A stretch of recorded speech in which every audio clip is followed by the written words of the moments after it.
Hello, my name is Isabelle Conway, and this is my performance, Blanche Ames, Communications from a Suffragist. My performance will begin now. Men always seem to have the advantages in dress, in law, in politics, everything. Will the time ever come when it will be equally easy for a woman to exist? I look upon those words my own mother and namesake wrote in 1870 feeling hopeless for change. It's 1915, and women still have not been given the right to vote. With the war raging on in Europe, there is little interest in women's suffrage. Although the movement lacks national attention, I cannot be hopeless when there is so much work to be done. I can organize another meeting of the Massachusetts Suffrage Association, or get busy on another political cartoon. Although I was not allowed to get involved in politics due to my gender, I used my pen as a tool to communicate in favor of the women's suffrage movement through political cartoons. My political communications ultimately made major strides towards the ratification of the 19th Amendment. Oh, I'm so sorry. Allow me to introduce myself.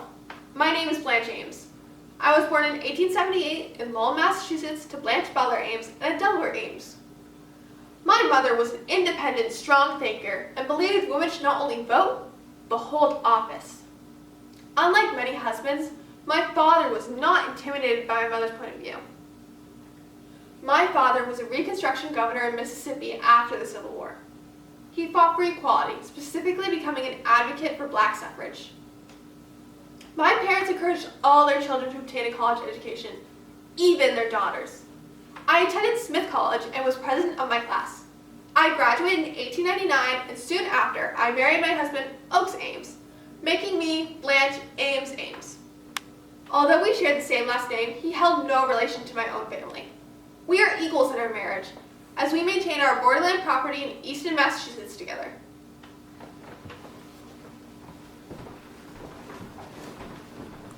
He is a Harvard botanist professor, so my art skills are able to help him illustrate his beloved orchids we both enjoy studying.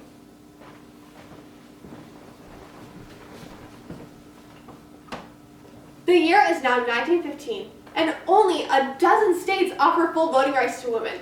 This state-by-state strategy seems to be the only way to obtain women's suffrage, as there has been no progress towards the passage of a federal amendment. A huge election is coming up this November, where 4 new states have women's suffrage on the ballot.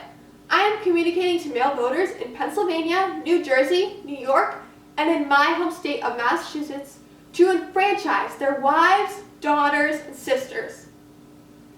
I have become art director of the Women's Journal and featured in Boston, America, with my cartoon, The New Cradle. It depicts the husband building a big cradle while his wife holds a baby boy and girl. My message being, vote. We will make it big enough for both boy and girl.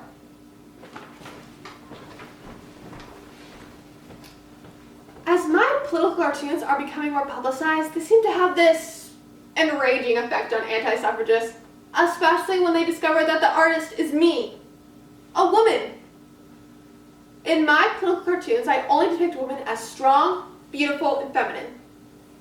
They try to counter my political cartoons with their own, where they depict us suffragists as being old hags or witches. Look at this one here. We have been too ladylike depicts an old, gross woman, axe in hands, broken photographs on the wall, a Votes for a Woman pamphlet in her hand, standing above the man she just killed.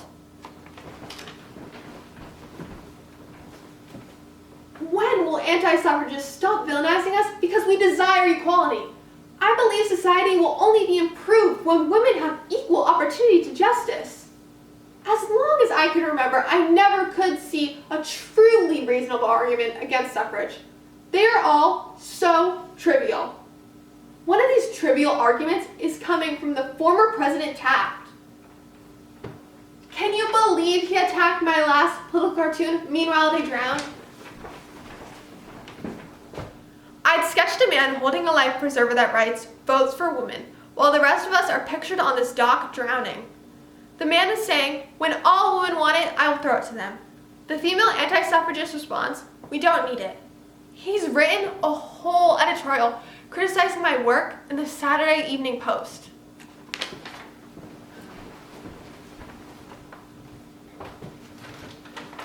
He writes, "I have before me the Women's Journal and Suffrage News of June 5th, 1915, with a cartoon entitled, 'Meanwhile They Drown.' The implications from such a cartoon are so unjust to the opponents of suffrage that they ought to not aid the cause. Although I cannot aid the cause with my vote, my pen is able to communicate a strong message that I believe will give suffrage the platform to become an amendment."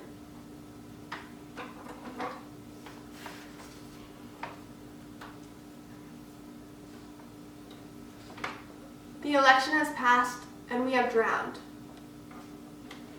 Suffrage in New York, New Jersey, Pennsylvania, and Massachusetts has not passed. Only 35.5% voted yes in Massachusetts, while 65.4% voted no. My own cousin-in-law is celebrating this as a victory, as she is the president of the Massachusetts Association opposed to the further extension of suffrage. The newspapers have been getting quite a kick out of our slight family scuffle. Listen to this most recent article.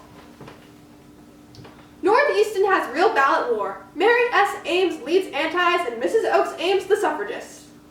The war in Europe may end someday, but that of the suffrage and anti-camps in Northeastern, probably never." They are right.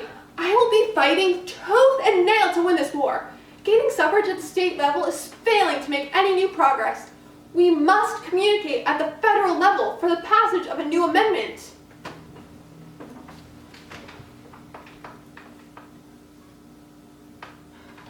Fall, 1918. Over the past 3 years, I have drawn many more political cartoons and hosted countless events at Borderland with prominent speakers like Maud Park, who is a lead lobbyist in DC. I am now working beyond women's suffrage into birth control regulation. I have co-founded the Women's Birth Control League of Massachusetts, which is a regional chapter of Margaret Sanger's movement. After 3 years of a national push for a new amendment, President Wilson finally supports women's suffrage. The House of Representatives has endorsed an amendment, but it has lost in the Senate by 2 votes. One of these votes against suffrage was from Massachusetts Senator John Weeks. He has been quoted with saying, "I would not vote for the suffrage amendment if the whole state of Massachusetts urged me to do so." We must not allow him to win his upcoming re-election in November. Since I still cannot vote myself, I will be communicating with voters through advertisement campaigns, speeches, and events to make sure John Weeks does not continue to represent Massachusetts in the Senate. Unseat John Weeks. Unseat John Weeks. Get women to the next rung. Get us to progress. Unseat John Weeks. John Weeks has been unseated from the Senate. Our efforts have finally worked. We are one step closer to suffrage. I just want to dance around and celebrate.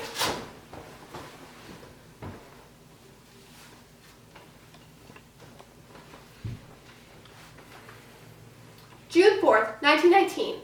The Senate finally endorsed the new amendment, and 36 states were needed to ratify it.